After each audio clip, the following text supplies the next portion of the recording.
You have a valid US visa in your passport. You landed in the United States. And then, suddenly, you are pulled aside at airport immigration.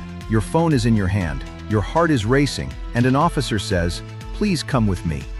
If you are an Indian traveler, especially someone entering on a US immigrant work pathway or an immigrant visa for the first time, this is more common than most people realize.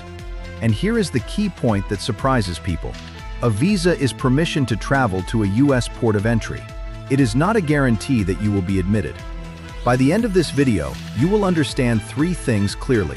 First, how CBP officers actually think at the airport and what they are really trying to test.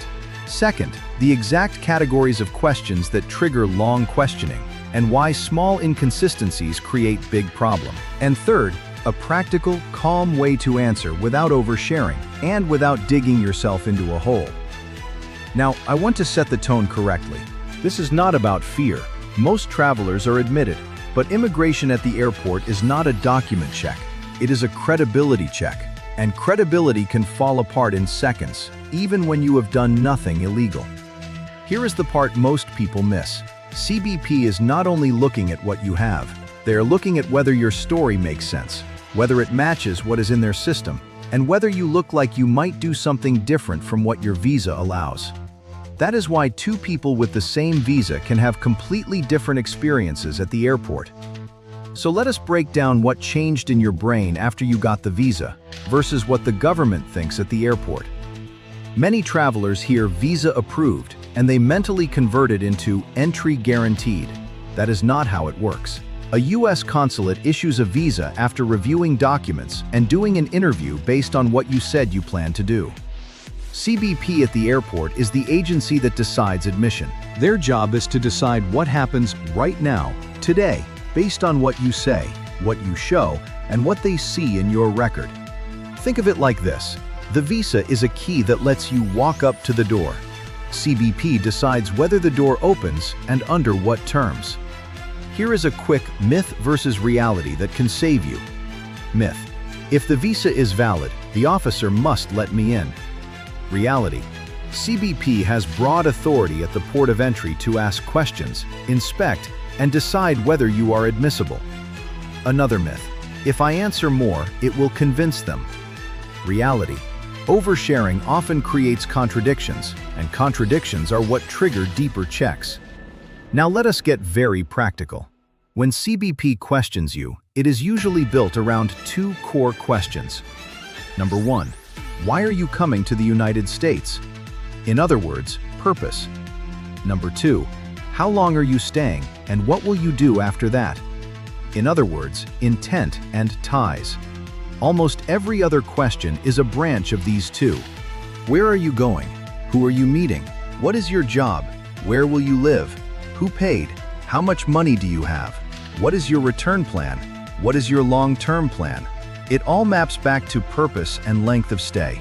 This matters for Indian travelers because there is a very common pattern. People prepare their documents, but they do not prepare their story. And when their story changes in small ways, the officer starts to suspect the plan is not real, or the traveler does not understand their own situation, or something is being hidden. And that is when you get secondary inspection, longer questioning, or in rare cases, refusal of admission. This is where people get denied, not because they are criminals, but because the answers do not match the documents, or the documents do not match the visa type, or the traveler cannot explain basic details that someone in their situation would reasonably know.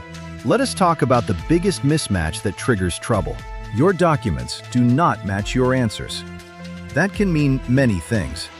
It can mean your job title and your job duties do not line up with what you say at the airport.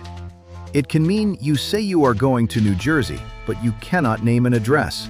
Or you give an address that does not match the one on a form you already submitted. It can mean you say you are going for a short visit, but you packed like you are moving. It can mean you say your employer is X, but your email shows you were interviewing with Y. It can mean you say you will stay with a friend, but you cannot say what they do, where they live, or how you know them. None of these automatically prove wrongdoing, but they raise a credibility question. And once credibility is questioned, the interview becomes more intense. Here is another micro hook. A small detail changes everything. The officer is trained to listen for certainty and clarity. Vague answers are interpreted as risk, even if you are just nervous. So what are the exact question types they use? Let us go through the common categories in plain English, and I will tell you what a good answer sounds like. Category 1. Identity and basic purpose.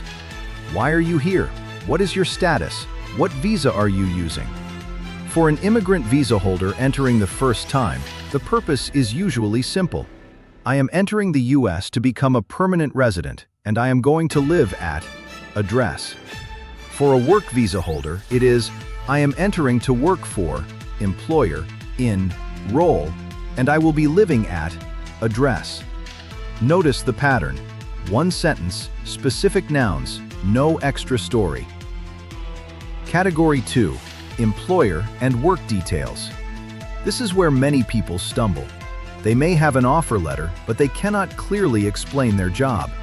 Officers are not trying to trick you with technical questions. They are checking whether your story matches a legitimate job arrangement. So they may ask, what is your job title? What will you do day to day? Where is the work site? Who is your manager? What is the company? How did you get the job? When do you start? If you cannot answer basic items, it looks like you might not actually be going for the purpose your visa is based on. Category 3. Address and logistics. Where are you staying tonight? What is the address? Do you have a lease? Hotel reservation? Who lives there? For people relocating, it is normal to have temporary housing, but you still need a concrete plan. A vague answer like, I will figure it out after I land, is a red flag because it signals instability. Category 4. Money and support. How are you paying for this trip or your initial stay? How much cash do you have? Do you have a credit card? For a work situation, you might not need to show a huge amount, but you should be able to explain how you will cover your first weeks and that your plan is realistic. Category 5. Return plans and ties, mainly for visitors, but can come up in other contexts. Do you have a return ticket? When are you leaving? What do you do back home? Who is waiting for you? Now, for immigrant visa holders, the intent is to live in the US, so the return ticket question may not apply the same way. But for non-immigrant travelers, it is central. Here is where Indian travelers often get caught. They have a round-trip ticket, but their answers sound like they plan to stay indefinitely, or they are unsure, or they say things like, I will see how it goes. That phrase can be a disaster, because it sounds like you might violate the terms of your entry. Another myth versus reality moment. Myth. Saying I might look for better opportunities makes me sound ambitious. Reality. At the airport, it can sound like you plan to do activities your visa does not allow, like unauthorized work or changing intent. Instead, keep it aligned to your visa purpose. Now let us talk about red flags. Red flags are not proof. They are triggers for more questions. Here are common ones that show up in real cases. 1. Wait travel for a visitor, or a return ticket that is far in the future without a clear reason. Solo travel is not bad, but solo travel plus vague plans can trigger deeper screening. Last-minute bookings. No hotel, no address, or changing hotels every night with no itinerary. Carrying a lot of documents that suggest you are moving when you claim you are visiting. Multiple suitcases for a short trip.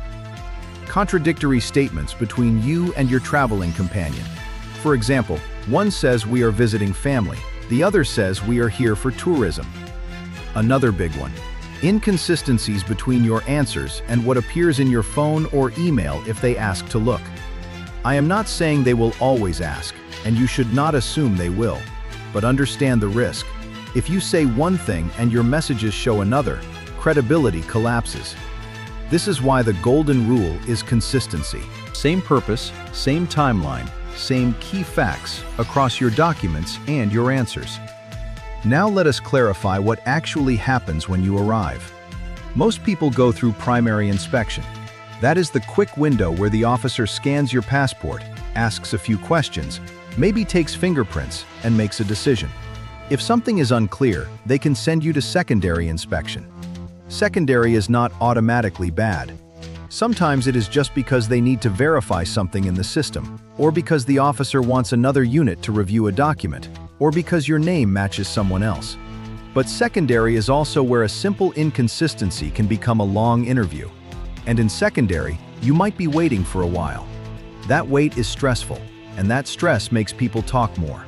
This is where people get into trouble. They start filling the silence, guessing, or changing answers. If you do not know something, it is better to say you do not know and offer a way to verify. Like, I can show you my offer letter, or the address is in my reservation email. Now, what not to say, even casually. This is important. Do not volunteer plans that do not match your visa. Do not say you are coming to work if you are entering as a visitor.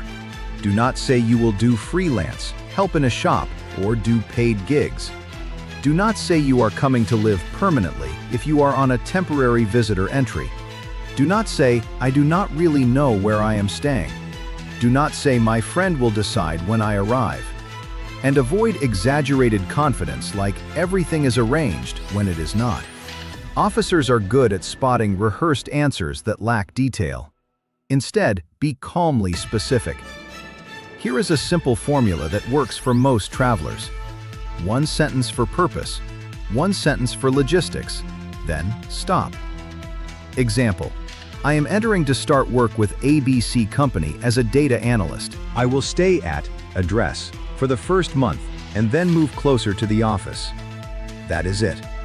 If they ask follow-ups, answer those follow-ups. Do not add extra stories about your entire life. Another micro hook. The goal is not to win an argument. The goal is to pass a consistency test. Let us do 2 short example scenarios so you can see how this plays out. Example scenario 1. The job details mismatch. Imagine Rahul is entering the US on a work visa. At the airport, the officer asks, "What do you do?" Rahul says, "I am a software engineer." The officer asks, "Who is your employer?" Rahul says, "I will work for a consultancy, but I will see the client later." The officer asks, "Where is your work site?" Rahul says, "Not sure yet, maybe Texas or California." Here is the problem. Even if Rahul has a legitimate job, his answers sound unstable. The officer might think the job is not real, or the traveler is not actually reporting the true plan. The better approach would be to know and clearly state the employer on the petition or offer letter, the planned work location, and the start date, and to have a document ready if asked. If there is a genuine uncertainty, for example, remote work pending placement, the traveler should be prepared to explain it clearly and show the paperwork that matches that reality. Example scenario 2, the address and contact problem. Imagine Priya is entering for the first time on an immigrant visa, planning to live with a cousin initially. The officer asks for the address. Priya says, "My cousin lives in Chicago. I do not remember the street." The officer asks for the cousin name and phone number. Priya hesitates and says, "I can message them." That hesitation can look odd because someone moving countries usually has basic contact details ready. A better setup is simple. Have the full address written down, have the contact number, and be able to explain the plan for the first few weeks. Again, not because you did anything wrong, but because being unprepared looks like the plan is not real. Now let us get to the practical part. How to answer confidently without over-explaining. First, listen to the question and answer only that question. Second, keep your answers short and consistent. Third, use documents as a backup, not as a speech. If they ask where you are staying, give the address. If they ask who you are visiting, give the name and relationship. If they ask what you do, give your title and employer. If you do not know, do not guess. Say you do not know and offer a way to verify. Here is a quick myth versus reality. Myth: if I look nervous, they will think I am hiding something. Reality: everyone is nervous. What creates risk is not nerves. It is contradictions, vagueness, and statements that suggest you will violate your entry terms. Now, let us do the most useful segment in this entire video. A do this and avoid this checklist you can use the day before you fly. Do this. Carry a clean, simple folder with key travel documents that match your story. For a worker, that might include your offer letter, employer contact, work address, start date, and where you will stay. For an immigrant visa holder, that might include your visa packet if applicable, your U.S. address, and any instructions you received. Only carry what you need and keep it organized. Do this. Know your first night plan, exact address, how you are getting there, and who is meeting you if someone is. Do this. Be able to explain your purpose in one sentence. Practice it once or twice so you do not ramble. Do this. Keep consistency across your forms, tickets, reservations, and answers. If something changed since the visa was issued, be ready to explain the change clearly and truthfully. Do this. Keep important numbers saved offline or written down in case your phone dies. Avoid this. Joking about working illegally, overstaying, or doing side gigs. Even a casual comment can be taken seriously. Avoid this. Volunteering extra information that creates new questions. If they did not ask about your long-term plans, do not start giving a 10-minute life plan. Avoid this. Giving vague answers like, "I will manage," "I will see," "I do not know," unless it is truly unknown and you immediately provide a way to verify. Avoid this. Arguing, getting emotional, or trying to negotiate. Stay calm, respectful, and factual. Now, if you are specifically an immigrant visa holder entering the U.S. for the first time, there are a few extra points. The officer may ask about your U.S. address because that is tied to where documents may be mailed. They may ask about your sponsor, family member, or employer, depending on your category. If you are entering to become a permanent resident, it is normal that you do not have a return ticket. Your intent is to live in the U.S., but you still need a credible settlement plan, where you will live, how you will support yourself initially, and what your next steps are. Here is a micro hook that matters. The first entry sets the tone. Being prepared on day one can prevent months of stress later.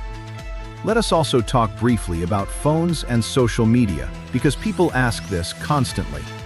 At the border, CBP has authority to conduct searches in certain circumstances, and policies and practices can vary. The key takeaway for this video is not to panic about your phone. The takeaway is to make sure your story is true and consistent. If your documents and your plans are legitimate, your best protection is consistency, not clever wording. Finally, what should you watch next, and how do you protect yourself without spiraling? 1. Monitor official guidance when you travel. CBP provides public information on inspection and traveler rights and responsibilities. 2. If you have a complex case history, prior overstays, prior denials, arrests, or status issues, do not wing it at the airport. Consider getting qualified help before traveling. 3. Do not make irreversible decisions based on rumors. People love to share viral stories like, "Everyone is being denied." That is not a reliable picture. Focus on what you can control: your plan, your documents, and your answers. Let me recap in 5 quick points. 1. A valid U.S. visa does not guarantee admission. CBP decides at the port of entry. 2. Airport immigration is a credibility interview, not a paperwork parade. 3. Most problems start when answers do not match documents, reservations, job details, or addresses. 4. Keep answers short, specific, and consistent, and do not overshare. 5. Prepare your first night plan, key contacts, and a simple document folder before you fly. If you want, comment with your visa type and the city you are flying into, and I will pin a general checklist others can use too. And if this video helped you understand how the process really works, subscribe and turn on notifications, because we break down U.S. immigration rules in plain English, without panic and without politics.